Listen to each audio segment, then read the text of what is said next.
اللہ نہ کرے ایسا ہو، لیکن میرا آپ لوگوں سے ایک سوال ہے کہ جب باپ اپنے بیٹے سے مل نہیں سکتا، مشکل حالات میں بیوی ساتھ نہ کھڑی ہو، پھر زندگی میں کوئی اور آ جائے تو وہ کیا کرے گا؟ ایمان کی طبیعت ٹھیک نہیں ہے، ایمان کو تھوڑا سٹریس ہے، ہمیشہ پردے ڈالتے رہے اور ایک ہی شہر میں رہتے ہوئے بلکہ قریب قریب رہتے ہوئے بھی وہ اپنے بیٹے سے مل نہیں پاتے۔ السلام علیکم فرینڈز، میرا نام ہے سمیر اور آپ دیکھ رہے ہیں سبھی سمیر یوٹیوب چینل۔ دوستو، یہ بات آپ سبھی بہت اچھی طرح جانتے ہیں کہ ایک بچے کے لیے جس قدر ماں کا ہونا ضروری ہوتا ہے، اس سے کئی گنا زیادہ باپ کا ہونا بھی ضروری ہوتا ہے۔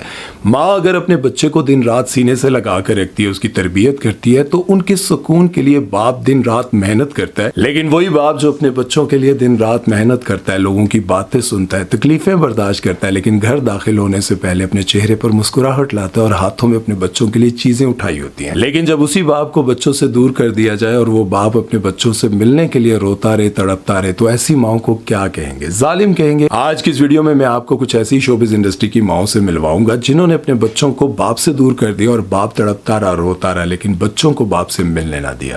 ویڈیو شروع کرتے ہیں، لیکن اس سے پہلے آپ دوستوں سے گزارش ہے، اگر ابھی تک ہمارے چینل کو سبسکرائب نہیں کیا تو سبسکرائب کر دیں اور بیل آئیکن پر کلک کرنا ہرگز مت بھولیے گا۔ تو ویڈیو شروع کرتے ہیں۔ سب سے پہلے ہم بات کریں گے فیروز خان اور ان کی ایکس وائف علیزہ سلطان کے بارے میں۔ آپ کو لگ رہا ہوگا کہ شاید میں کوئی پچھلا واقعہ آپ کو سنانے لگا ہوں، تو ایسا کچھ نہیں ہے۔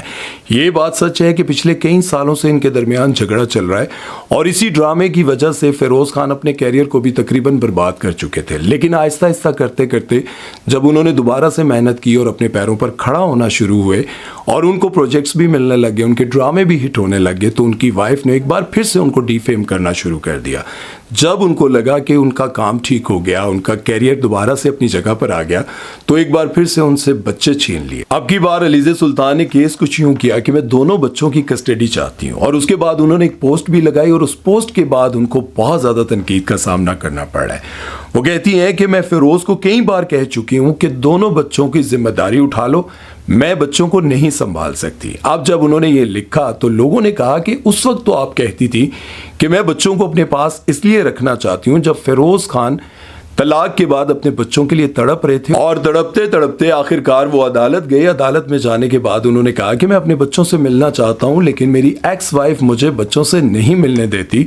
اس وقت انہوں نے یہ بیان دیا تھا، اس وقت انہوں نے یہ کیس کیا تھا کہ میں اس جیسے وحشی، غصے والے اور پتہ نہیں بہت کچھ کہا تھا کہ ایسے شخص کے پاس میں اپنے بچے نہیں چھوڑ سکتی، میں نہیں چاہتی کہ اس طرح کا ظالم باپ میرے بچوں کی پرورش کرے۔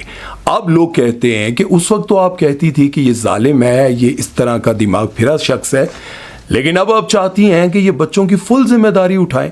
اس کی وجہ یہ ہے کہ جیسے ہی آپ سب کو پتا ہے کہ فیروز خان کو کام ملنا شروع ہوتا ہے، جیسے ہی وہ کام کرنے لگتے ہیں، ان کا کوئی ڈرامہ ہٹ ہوتا ہے، تو اس کے بعد علیزہ سلطان یہ حرکتیں کرنے لگ جاتی ہیں۔ اور آپ سب نے دیکھا کہ جب فیروز خان نے شادی کر لی، شادی کے بعد بھی ہر جگہ پر، ایون کہ جب ان کی فائٹ تھی، فائٹ کے دوران آپ سب کو پتا ہے کہ کوئی بھی اپنے بچوں کو نہیں لے کے جاتا، کیونکہ بچے برداشت نہیں کر پاتے کہ اس کے باپ کو کوئی مکے مار رہا ہو، اس کا خون نکل رہا ہو۔ اس وقت بھی ان کے ساتھ تھا۔ اور اس بات کو بھی آپ لوگ نوٹ کریں کہ ڈائیورس سے لے کر اب تک فیروز خان نے علیزہ کے بارے میں آج تک کچھ بھی نہیں بولا، جبکہ علیزہ سلطان ان کے بارے میں یہ بھی لکھتی رہتی ہیں کہ بچوں کا یونیفارم لے دو، بچوں کی ذمہ داری نہیں پوری کرنے والا، یہ ایسا شخص ہے۔ کبھی وہ کہتی رہتی ہیں کہ جب بھی شادی کرو، جب ان کی ڈاکٹر زینب کے ساتھ شادی ہونے لگی تھی تب بھی انہوں نے پوسٹ لگائی تھی کہ شادی سے پہلے یہ جان لینا چاہیے کہ جس سے آپ شادی کر رہی ہیں وہ انسان تو ہے۔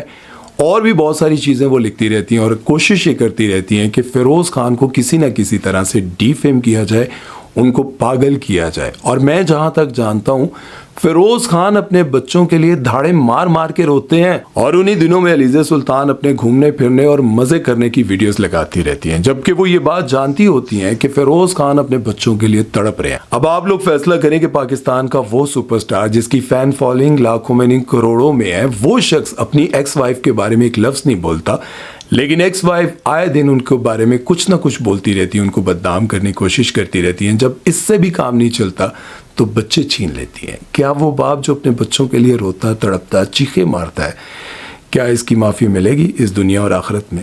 یہ ذرا آپ مجھے بتائیں۔ اور اس کے بعد ہم بات کریں گے پاکستان کے ایک اور ایسے سٹار کے بارے میں جن کی ایک پوسٹ میں نے پڑھی تھی تو یقین جانے مجھے یوں لگا تھا جیسے میرے کسی نے میرے دل پر ہاتھ ڈالا, میرے جگر پر ہاتھ ڈالا ہو. میں بات کر رہا ہوں موہب مرزا کی. اگر آپ کو بھی یہ اپارٹمنٹ پسند آتے ہیں تو بکنگ صرف 15% سے اور 43,680 روپے ماہانہ دے کر آپ بھی اس طرح کا اپارٹمنٹ بک کروا سکتے ہیں. یہ کوئی عام جگہ نہیں بلکہ پاکستان کے خوبصورت شہر اسلام آباد میں ٹاپ سٹی میں بننے والے بنو حفیظ لگژری اپارٹمنٹ کے ایک ماڈل ہاؤس میں ہم بیٹھے ہوئے. نیچے دیے گئے نمبرز پر رابطہ کریں اور آج ہی اپنے خوابوں کو سچ کریں. موہب مرزا کو آپ سبھی بہت اچھی طرح جانتے ہیں, پاکستان کے بہت بڑے ایکٹر, ماڈل. موہب مرزا کی پہلی شادی پاکستان کی ایک فیمس ایکٹر سامنا شیخ کے ساتھ ہوتی ہے, جن کو آج کل آپ کیس نمبر 9 میں وکیل کا کردار ادا کرتے ہوئے دیکھ رہے ہیں. یہ اپنے دور کی بہت ہی کامیاب ایکٹریس ہے. موہب مرزا بھی بہت زبردست کام کر رہے تھے اور ان کی شادی 14 سال رہی.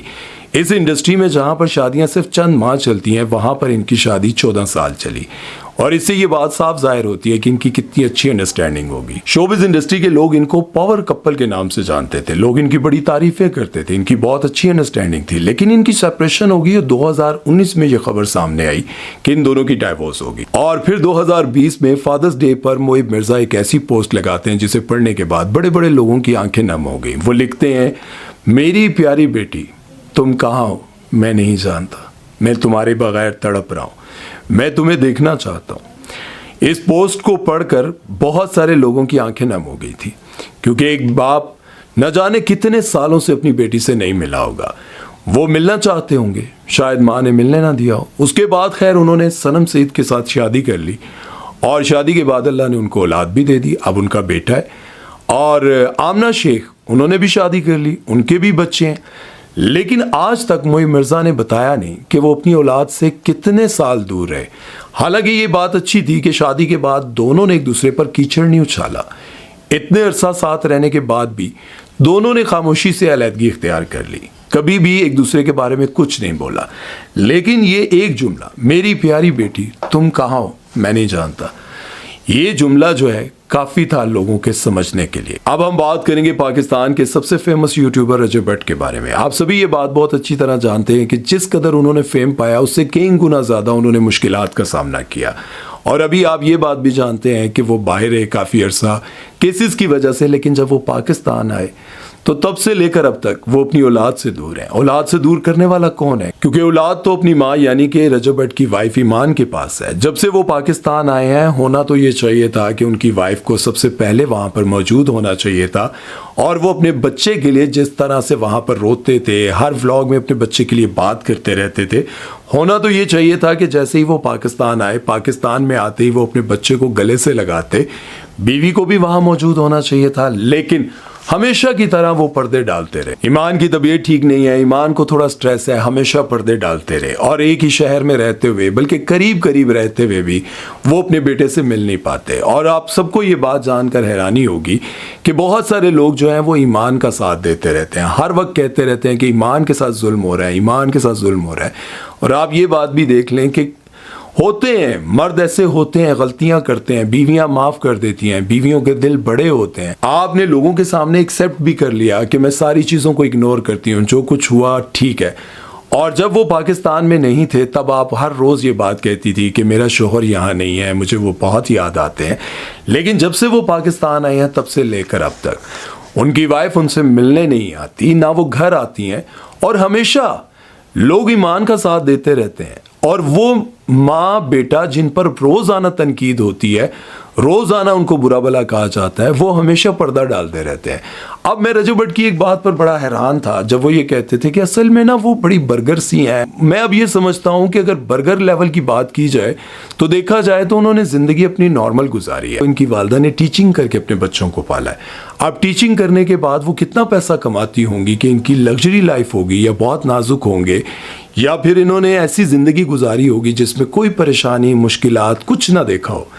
ایک طرف یہ ہو گیا, دوسری طرف آپ یہ دیکھیں کہ رجب بٹ ہمیشہ پردہ ڈالتے رہتے ہیں کہ ہمارے گھر میں شور بہت ہے, ہمارے گھر میں لوگ بہت آتے ہیں, اتنے بڑے گھر میں کوئی ایک ایسا کمرہ نہیں ہے جہاں وہ سکون سے رہ سکتی ہوں. لیکن وہ ہمیشہ پردہ اس لیے ڈالتے رہتے ہیں کیونکہ لوگ جو ہیں ہمیشہ رجب بٹ اور ان کی ماں کو غلط کہتے رہتے ہیں, برا بھلا کہتے رہتے ہیں. اب ماں ہے, ظاہر ہے ان کا بھی دل کرتا ہوگا کہ میرا پوتا میرے پاس ہو, باپ کا بھی دل کرتا ہوگا کہ میرا بیٹا میرے پاس ہو, میں اتنی پریشانیوں اور مشکلات کو دیکھ رہا ہوں. ہمیشہ آپ سب کو یہ پتہ ہے جب سے شادی ہوئی ہے تب سے لے کر وہ یہاں نہیں آتی. اب اگر مجھے یہ بتائیں کہ ان ساری چیزوں کو دیکھتے ہوئے رجب بھٹ کہیں شادی کر لیں, خدا نہ خواستہ جب وہ شادی کر لیں تو پھر لوگ کس کو برا کہیں گے؟ اللہ نہ کرے ایسا ہو. لیکن میرا آپ لوگوں سے ایک سوال ہے کہ جب باپ اپنے بیٹے سے مل نہیں سکتا, مشکل حالات میں بیوی ساتھ نہ کھڑی ہو, پھر زندگی میں کوئی اور آ جائے تو وہ کیا کرے گا؟ مجھے آپ لوگ یہ بتائیں, ٹھیک ہے؟ اب وہ ہمیشہ برگر کرتے رہتے ہیں انگلش کے 2-4 لفظ سننے کے بعد, لیکن میں یہ سمجھتا ہوں ایمان سے زیادہ انگلش تو غزل کی اچھی ہے. لیکن انہوں نے تو ساری زندگی غربت پریشانیوں میں گزاری, اور وہ یہ کہتے ہیں کہ غربت تھی اور اس کے بعد ہم امیر ہوئے, لیکن ایمان جو ہے وہ نہیں آتی. آپ سب کو یاد ہوگا جب رجب بھٹ پاکستان سے باہر تھے اور ان کے والد اور والدہ پاکستان میں اکیلی تھی, تو غزل آیا کرتی تھی یہاں پر ان کا خیال رکھنے کے لیے اور ماں باپ کو دیکھنے کے لیے. لیکن وائف جو تھی, رجب بھٹ کی جو وائف تھی وہ نہیں تھی.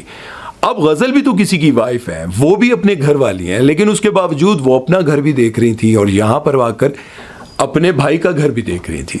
تو میں یہ سمجھتا ہوں کہ جس طرح سے رجب بھٹ اپنی بیوی کی تعریفیں کرتے رہتے ہیں, اگر وہ بھی بولنے لگ جائیں اپنی بیوی کا انتظار کر رہا ہوں, وہ آتی ہی نہیں ہے گھر پہ, اور ماں بھی اگر بولنے لگ جائیں, تو آپ سب کو پتہ ہے کہ ان باتوں کے بعد کیا ہوگا؟ لڑائی اور بڑھے گی. میں یہ سمجھتا ہوں کہ اولاد کو باپ سے دور نہیں کرنا چاہیے. آپ سب کو یاد ہوگا صاحبہ والا سین, ریمبو اور صاحبہ کا سین آپ سب کو یاد ہوگا. کتنے سال, 42 سال کے بعد, مطلب جو ان کی آخری ملاقات ہوئی تھی وہ 42 سال پہلے ملاقات ہوئی تھی ربانی صاحب کی, جو نشو بیگم کے شوہر تھے, سابقہ شوہر تھے, ان کی صاحبہ کے ساتھ 42 سال پہلے ملاقات ہوئی تھی. 42 سال کے بعد ریمبو ان کو لے کر آیا, اور تب وہ جان سکی کہ میرا باپ میرے لیے کتنا تڑپتا رہا. اور اس کے بعد سے لے کر اب تک نشو بیگم اور صاحبہ اور ریمبو یہ آپس میں بات نہیں کرتے. کس لیے؟ آپ سب کو پتہ ہے 42 سال جب اولاد اپنے باپ سے دور رہے گی, اور پھر جب وہ سنے گی کہ اس نے اپنی بیٹی سے ملنے کے لیے کتنی کوششیں کی, تو پھر ظاہر ہے بیٹی کے دل میں بھی یہ بات لگتی ہے. اور ایک اور بات میں پوچھنا چاہتا ہوں لوگوں سے, عورتوں سے. دیکھیں جس طرح سے اولاد آپ کو اچھی لگتی ہے, جب آپ اولاد کو چھین لیتی ہیں تو آپ کے دل میں یہ خیال نہیں آتا کہ جس دن ہم مر جائیں گے ہم نے اللہ کو جواب دینا ہے. انسان جتنا مرضی برا ہو, انتہا کا برا انسان ہو, لیکن اولاد اس سے دور کرنے کا حق آپ کو کس نے دیا ہے؟ جب آپ کسی کے بچے کو اس کے باپ سے دور کر دیتے ہیں تو آپ کو ذرا ترس نہیں آتا, آپ کو یہ خیال نہیں آتا. آپ یہ سمجھتے ہیں کہ اس دنیا میں طاقتور آپ ہیں, کیونکہ آپ عدالت میں چلی جائیں گی اور وہ پھر کہیں گے عدالت میں کہ مہینے میں ایک بار مل لو. لیکن آپ اس بات کا جواب اللہ کو کیسے دیں گی؟ اللہ کو کیسے بتائیں گی؟ جب باپ اپنے بچوں سے ملنے کے لیے تڑپ رہا ہے, رو رہا ہے, بلک رہا ہے, اور آپ اولاد کو چھین کر دور بیٹھ گئی ہیں, تو سوچیں کہ یہ تڑپ کہاں تک جائے گی, یہ آہیں کہاں تک جائیں گی. اور پھر ایک دن ایسا آئے گا جب آپ کو اللہ کے سامنے پیش ہونا ہے, پھر کیا جواب دیں گی؟ امید ہے کہ یہ میری باتیں آپ کو سمجھ آئی ہوں گی, اور جن کو سمجھ آئی ہیں میری ان سے ریکویسٹ ہے کہ اگر آپ کی زندگی میں خدا نہ خواستہ ایسا ہو گیا ہے تو آپ باپ سے بچوں کو دور نہ کریں, کیونکہ مر جانا ہے اور مرنے کے بعد اللہ کو جواب دے ہونا ہے. اپنا خیال رکھیے گا, دعاؤں میں یاد رکھیے گا. سمیر چودھری کو دیجیے اجازت. اللہ حافظ.